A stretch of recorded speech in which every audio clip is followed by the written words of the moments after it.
Daniel, aleluia. Daniel capítulo 6, versículo 16 ao 22. Aleluia. Daniel 6, de 16 ao 22.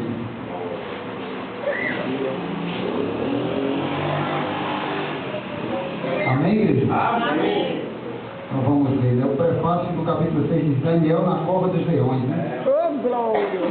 Então o rei ordenou que trouxessem a Daniel e o lançassem na cova dos leões. Disse o rei a Daniel: o teu Deus, a quem tu continuamente serves, que ele te livre.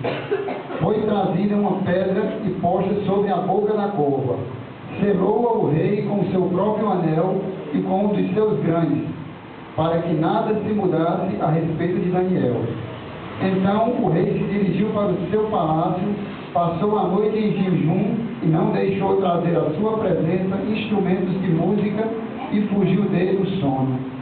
Pela manhã, ao romper do dia, levantou-se o rei e foi com pressa à cova dos leões.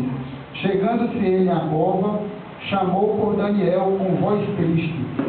Disse o rei a Daniel: Daniel, servo do Deus vivo, dar-se-ia o caso que o teu Deus, a quem tu continuamente serves, tenha podido livrar-te dos leões?